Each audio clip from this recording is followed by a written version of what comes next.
अस्सलाम वालेकुम। आज मैं आपके साथ शेयर कर रही हूँ वेज बर्गर बनाने की रेसिपी। टेस्टी होने के साथ साथ ये बहुत हेल्दी भी हैं क्योंकि हम इसमें इस्तेमाल करने वाले हैं सब्जियाँ जो कि हेल्थ के लिए बेनिफिशियल होने के साथ साथ ये बर्गर को बहुत अच्छा टेस्ट भी देंगी। आइए देख लेते हैं हमें इन डिलीशियस वेज बर्गर्स को बनाने के लिए किन किन इंग्रेडिएंट्स की ज़रूरत पड़ेगी। सब्सक्राइब कीजिए कुक विद लुबना को और बेल आइकन को दबाइए ताकि मेरी कोई भी लेटेस्ट वीडियो आपसे मिस ना हो। वेज बर्गर्स बनाने के लिए हमें सबसे पहले पैटीज़ बनानी है, तो उसके लिए मैंने 4 आलू को उबाला, हल्का सा इनको ठंडा करा और फिर इसको मैश करके रख लिया। आप चाहें तो ग्रेटर से ग्रेट भी कर सकते हैं। हाफ कप लिया मैंने पोहा, इसको मैंने 10 से 15 मिनट के लिए भिगो दिया और फिर इसको अच्छे से निचोड़ लिया। अगर आपके पास पोहा नहीं है तो फिर आप चावल का भी इस्तेमाल कर सकते हैं। पके हुए जो चावल आपके पास लेफ़्ट ओवर रखे हों आप उनको इस्तेमाल कर सकते हैं पोहे की जगह पर। एक मीडियम साइज़ की मैंने गाजर लिया, इसको बारीक काट लिया है और 1/3 कप के करीब मैंने मटर ली हुई हैं। ये फ्रेश मटर है। और एक मीडियम साइज़ की प्याज को मैंने ऑमलेट कट काटा है। 3 से 4 लहसुन के क्लोव्स लिए हैं और 1 टीस्पून लेंगे सोया सॉस। 1 टीस्पून मैंने मिक्स हर्ब्स का इस्तेमाल कर रहा है, आपके पास कोई सी भी हर्ब हो वो इस्तेमाल कर सकते हैं। 1 टीस्पून सफ़ेद ज़ीरा लेंगे, आधा टीस्पून काली मिर्चों का पाउडर और 1 टीस्पून खटाई का पाउडर लेंगे। 1 टीस्पून नमक लेंगे और 1 टीस्पून लाल मिर्चों का पाउडर लेंगे। इन दोनों की क्वांटिटी आप अपने हिसाब से भी रख सकते हैं। सबसे पहले एक पैन में हम 2 टेबल स्पून तेल गरम करेंगे। तेल के गरम होते ही हम इसमें डाल देंगे ज़ीरा, हल्का सा कर लेंगे इसको क्रैकल। और अब हम डाल देंगे इसमें लहसुन, लहसुन को बारीक काट लीजिएगा और इसी के साथ डाल देंगे प्याज। और प्याज को हमें यहाँ पर हल्का सा सॉफ्ट होने तक मीडियम फ्लेम पर फ्राई कर लेना है। तो यहाँ पर हमने प्याज को हल्का सा सॉफ्ट होने तक कर लिया है फ्राई। अब हमें इसमें डाल देनी है बारीक कटी हुई गाजर और इसी के साथ साथ हम इसमें मटर भी डाल देंगे। मिला देंगे इसको। और अब हमें इसमें डाल देने हैं पाउडर्ड मसाले। तो हमने जो नमक और लाल मिर्च का पाउडर लिया है वो इसमें डाल देंगे और इसी के साथ डाल देंगे काली मिर्चों का पाउडर और अमचूर पाउडर यानी कि खटाई। इनको भी अच्छे से इसमें मिला देंगे। और अब हमें इन सब्जियों को 80% कुक कर लेना है। हमें इन सब्जियों का क्रंच बनाए रखना है, इसलिए इनको पूरा नहीं कुक करेंगे, बस 80% कुक करेंगे। हम इसकी लिड लगा देंगे, गैस की फ्लेम लो कर देंगे और लो फ्लेम पर इसको 5 से 6 मिनट कुक करेंगे। बीच में हम इसको एक बार चेक करेंगे। हम इसमें 1 से 2 टेबल स्पून पानी भी डाल देंगे ताकि ये सब्जियां जले नहीं। और ढककर इसको पकाएंगे जब तक कि 80% कुक नहीं हो जाती। लो फ्लेम पर मैंने इसको 5 से 6 मिनट पका लिया है। अब हमें इन सब्जियों को थोड़ा सा क्रश कर लेना है पोटैटो मैशर की मदद से, जिससे कि इसके चंक्स आए खाने में, पूरी मोटी मोटी सब्जियां ना आए। अच्छे से जब ये मिक्स हो जाएगा, ये मैश हो जाएगा, तब हम डाल देंगे इसमें उबले हुए आलू। और इसी के साथ जो हमने पोहा लिया हुआ है भीगा हुआ वो भी डाल देंगे। पोहे में बिल्कुल पानी नहीं होना चाहिए, अच्छे से निचोड़ दीजिएगा। और अब हम डाल देंगे इसमें सोया सॉस और मिक्स अप्स। आपके पास ऑरिगेनो, बेसिल, थाइम कुछ भी वो आप डाल सकते हैं, या फिर नहीं है तो ना डालिए। अच्छे से इसको मिला देंगे। अब हमें गैस की फ्लेम को बंद कर देना है। सिंपली इन सभी चीज़ों को खूब अच्छे से बस मिक्स कर लेना है और फिर इन आलूओं को थोड़ा सा ठंडा कर लेंगे। उसके बाद हम इसकी पैटीज़ बनाएंगे। अभी अच्छे से इसको मिला देते हैं। और बर्गर बनाने के लिए मैं यहाँ पर बर्गर बंस का इस्तेमाल कर रही हूँ। अगर आपके पास ये अवेलेबल नहीं है तो जो सिंपल प्लेन बंस आते हैं वो आप यूज़ कर सकते हैं, जो इजीली अवेलेबल हो। और साथ में ये चीज़ स्लाइसेस हम इस्तेमाल करेंगे। और यहाँ पर लिए हुए हैं मैंने सैलेड का कुछ सामान, जिसमें मैंने पत्ता गोभी के कुछ पत्ते लिए। मुझे यही इजीली अवेलेबल थे, लेकिन आपको आइसबर्ग मिल रही हो तो आप वही लीजिए, बेस्ट है। कुछ प्याज के रिंग्स लेंगे और थोड़े से टमाटर के स्लाइसेस लेंगे। 4 टेबल स्पून मैंने मायोनीज़ ली हुई है और इसमें मैं 2 टेबल स्पून फ्रेश क्रीम डाल रही हूँ। ये ऑप्शनल है, आप चाहें तो सिर्फ मायोनीज़ का ही इस्तेमाल कर सकते हैं, लेकिन इसको डालने से ये थोड़ी लाइट हो जाती है, इसलिए मैं इसका यूज़ कर रही हूँ। और अब हम डाल देंगे इसमें 2 टेबल स्पून के करीब टोमेटो केचप। आप चाहें तो 1 tablespoon red chilli sauce भी डाल सकते हैं। अच्छे से इसको मिला देंगे और हमारी मायो डिप बनकर तैयार है। अब हम चलते हैं नेक्स्ट प्रोसेस की तरफ। इधर हमें इसकी कोटिंग के लिए कुछ सामान ले लेना है। तो मैंने लिया है 1 कप मैदा यानी कि ऑल पर्पस फ्लावर। इसमें हम 1/4 कप डालेंगे कॉर्नफ्लावर। आप इसकी जगह अरारोट का भी इस्तेमाल कर सकते हैं। और अब हम इसका एक घोल बना लेंगे। तो अभी मैंने इसमें हाफ कप पानी डाला है, इसको अच्छे से मिला देंगे। अभी इसमें पानी की और ज़रूरत है तो मैं इसमें थोड़ा पानी और डाल रही हूँ। इसको अच्छे से मिलाकर इसका हमें एक पतला बैटर बनाना है, लेकिन बहुत पतला भी ना हो। इतना बनाएंगे कि हमारे जो टिक्की बनेगी उसमें ये अच्छे से कोट हो जाए। तो मैंने यहाँ पर कुल मिलाकर 1 कप पानी का इस्तेमाल करा है, बस 1 टेबल स्पून पानी बचा है। ये हमारा घोल तैयार है, इसको साइड में रखेंगे। हमारे आलू हो गए ठंडे, तो हम हाथों को थोड़ा सा तेल से ग्रीस कर लेंगे और इसकी बना लेंगे टिक्की। टिक्की हमें बड़ी बनानी है, जितना हमारा बर्गर का बने उतनी बड़ी ही बनाएंगे। इसको अच्छे से फ्लैट करेंगे, ये देखिए इस तरह से। हमें अपनी तैयार की हुई टिक्की को डुबो देना है मैदे और कॉर्नफ्लावर के मिक्सचर में और इसको फ़ौरन ही निकाल लेना है। और अब हमें इसको ब्रेड क्रम्स में कोट कर लेना है। यहाँ पर मैंने ताज़े ब्रेड क्रम्स बनाए हुए हैं, 4-5 ब्रेड के स्लाइसेस को मैंने मिक्सी में चला दिया था, तो ये इस तरह से ब्रेड क्रम्स बन गए थे।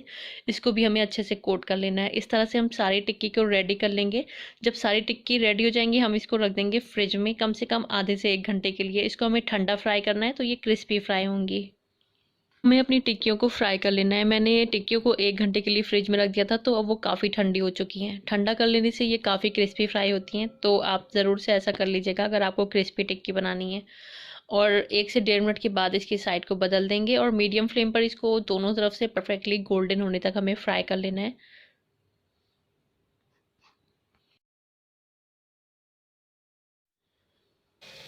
तो इस तरह से हमें इनको गोल्डन और क्रिस्पी होने तक फ्राई कर लेना है। 3 से 4 मिनट में ये गोल्डन और क्रिस्पी होने तक फ्राई हो जाएंगी। अगर आप इन टिक्कियों को फ्रीज़ करना चाहते हैं, तो आप इनको ब्रेड क्रम्स में कोट करने के बाद फ्रीज़ कर सकते हैं। आराम से आप इनको 12 से 15 दिन फ्रीज़ करके इस्तेमाल कर सकते हैं। और ये देखिए एकदम परफेक्टली हमारी जो टिक्की हैं फ्राई हो गई हैं। बहुत अच्छा इनमें कलर आ गया है। हमारी जो टिक्की हैं बिल्कुल क्रिस्पी होने तक फ्राई हुई हैं, आप आवाज़ सुन सकते हैं।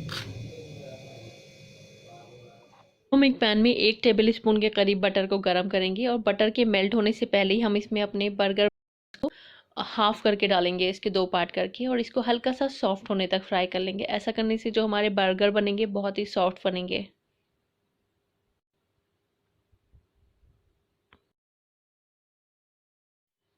अब हम अपने बर्गर को असेंबल कर लेते हैं। तो हम बर्गर के ऊपर लगाएंगे मायो डिप, उसके ऊपर हम रखेंगे पत्ता गोभी का पत्ता या फिर आइसबर्ग। अपने हिसाब से आप इसकी क्वांटिटी रख सकते हैं। और इसके ऊपर हम अपनी तैयार की हुई टिक्की रखेंगे। एकदम गरम ये टिक्की है, तो हम इसके ऊपर रख देंगे अपनी चीज़। गरम टिक्की पर ये मेल्ट हो जाएगी। और इसके ऊपर हम थोड़ा सा टोमेटो केचप लगाएंगे। आप अपने हिसाब से यहाँ पर टोमेटो केचप वगैरह इस्तेमाल कर सकते हैं। और इसके ऊपर हम रखेंगे टोमेटो स्लाइसेस और अनियन रिंग्स। और बर्गर के ऊपर वाले हिस्से पर भी हम थोड़ी सी मायो डिप लगाएंगे। और ये लीजिए हमारा वेज बर्गर बनकर तैयार है। आप देख सकते हैं कितना ज़बरदस्त हमारा बर्गर बना है। उम्मीद करती हूँ आपको मेरी वेज बर्गर की रेसिपी अच्छी लगी होगी। अगर अच्छी लगी है तो प्लीज़ इसको लाइक ज़रूर कर दीजिएगा, इसको शेयर ज़रूर करिएगा। और अगर आप मेरे चैनल पर पहली बार आए हैं तो मेरी आपसे हम्बल रिक्वेस्ट है, मेरे चैनल को बिना सब्सक्राइब किए मत जाइएगा। Thank you so much.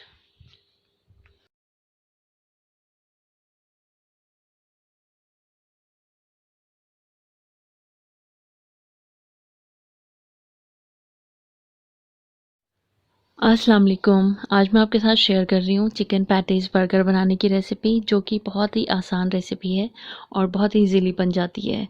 जब आप इसको बनाना जान जाएंगे तो फिर आपको इसको खाने के लिए मैकडी या फिर केएफसी जाने की ज़रूरत नहीं पड़ेगी।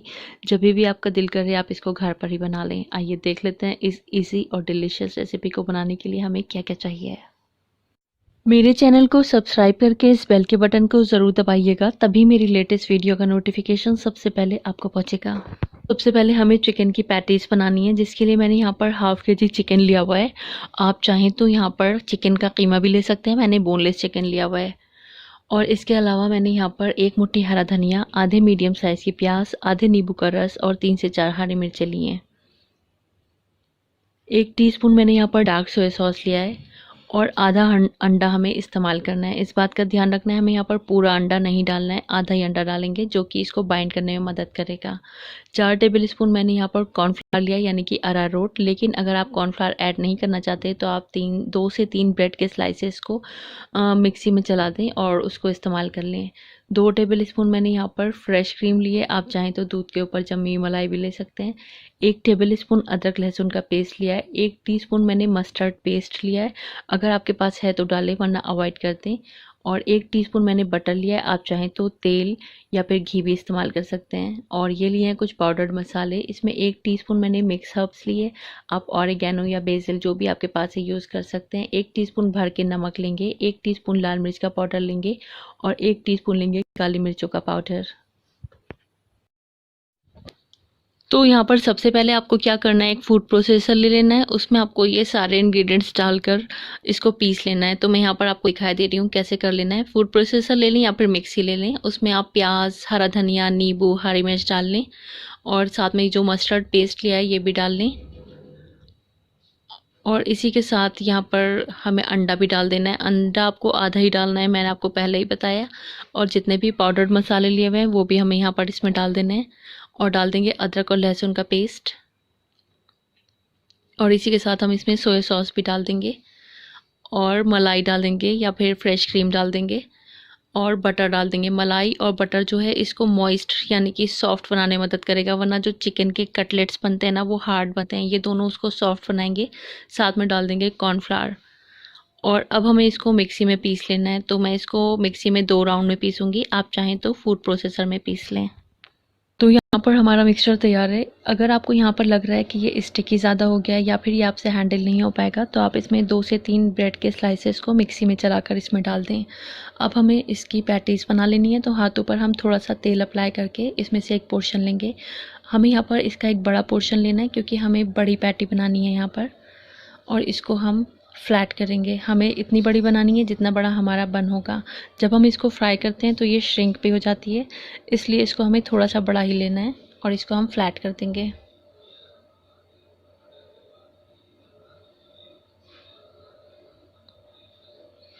ये देखिए इस तरह से। और इसको हमें मैदे में कोट करके रखना है ताकि ये चिपके नहीं किसी चीज़ पर। तो हम इसको मैदे में कोट करेंगे और इसको एक साइड में रखेंगे। और बाकी की जो टिक्की है इसी तरह से हम बनाकर अभी इसको एक साइड में रखते हैं। यहाँ पर मैंने 1 अंडा लिया है, इसमें मैंने 1/4 कप दूध डालकर फेंट कर रख लिया है। 5 से 6 ताज़ी ब्रेड ली, इसको मैंने मिक्सी में चला दिया तो ये ताज़े ब्रेड के क्रम्स बन गए। अब हमने जो कटलेट बनाया था जिसको हमने मैदे में कोट करा था वो हम पहले अंडे में डिप करेंगे और एक्स्ट्रा जो अंडा है वो झाड़ देंगे। और अब हम इसको कोट कर देंगे ब्रेड क्रम्स में। तो दूसरे वाले हाथ से इसको कोट करेंगे ताकि अंडे की चिपचिपाहट इसमें ना आए। और ये देखिए इस तरह से हमें सारे कटलेट्स रेडी करके रख लेने हैं। तो यहाँ पर मैंने इसको इस तरह से तैयार कर लिया। अब मैं इसको आधे घंटे के लिए फ्रिज में रख दूँगी। इसके बाद हम इसको फ्राई करेंगे जिससे कि खूब क्रिस्पी से फ्राई होंगे। और यहाँ पर मैंने 4 जो हैं बर्गर के बन्स लिए हुए हैं जिसमें कि हम अपने बर्गर तैयार करेंगे। और यहाँ पर मैं चीज़ स्लाइसेस इस्तेमाल कर रही हूँ। यहाँ पर मैं अमूल के चीज़ स्लाइसेस इस्तेमाल कर रही हूँ। और यहाँ पर मैंने कुछ पत्ते लिए हुए हैं पत्ता गोभी के, लेकिन अगर आप चाहें तो आइसबर्ग भी इस्तेमाल कर सकते हैं, वो ज़्यादा बेटर है।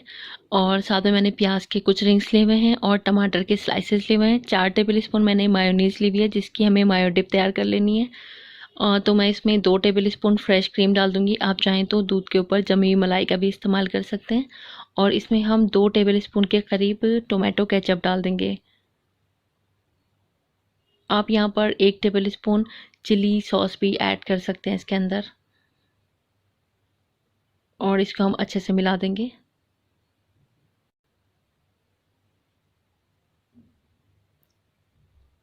तो ये हमारी मायो डिप बनकर तैयार हो गई है। अब हमें चलना है नेक्स्ट प्रोसेस की तरफ। अब हमें मीडियम फ्लेम पर तेल को गर्म करना है। जब तेल अच्छा मीडियम हॉट हो जाएगा तब हम इसके अंदर अपनी पैटीज़ को ड्रॉप कर देंगे। हमें यहाँ पर इन पैटीज़ को लो फ्लेम पर फ्राई करना है ताकि हमारे जो पैटीज़ हैं वो अंदर तक कुक हो जाएं।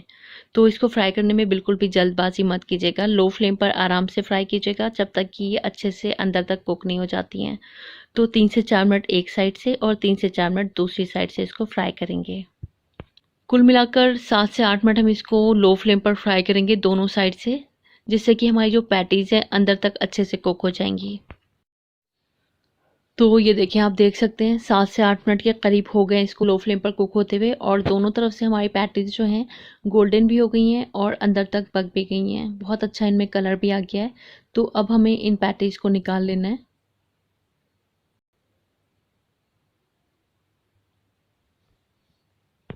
यहाँ पर मैं आपको दिखाना चाहूँगी हमने जो पैटीज़ बनाकर तैयार करी हैं एकदम परफेक्टली कुक हुई हैं और एकदम सॉफ्ट बनी है, एकदम मॉइस्ट बनी है। ये देखिए। इधर हम एक पैन में 1 टेबल स्पून के करीब बटर को गरम करके अपने बर्गर बन्स को फ्राई कर लेंगे। आप चाहें तो ना भी फ्राई करें, लेकिन फ्राई करने से ये सॉफ्ट हो जाते हैं, इनमें जो एक हार्डनेस होती है वो ख़त्म हो जाती है। तो मैं आपको रिकमेंड करूँगी कि आप इसको फ्राई करके इस्तेमाल करें।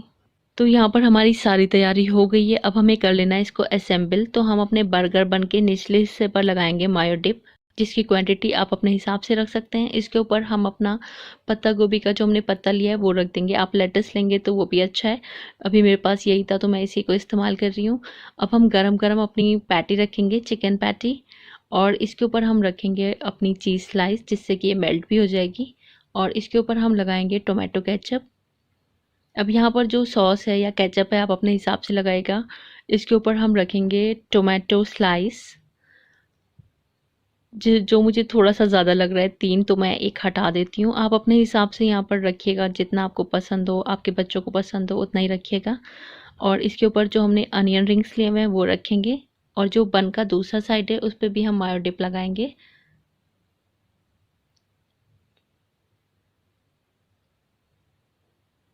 और इसको हम सबसे ऊपर टॉप पर रख देंगे। और ये लीजिए हमारा चिकन बर्गर बनकर तैयार है। बहुत ही ज़बरदस्त बर्गर बना है। केएफसी या फिर मैकडी के जो बर्गर मिलते हैं उससे कहीं ज़्यादा अच्छा है ये। तो ज़रूर से आप भी ट्राई करिएगा चिकन पैटीज़ बर्गर की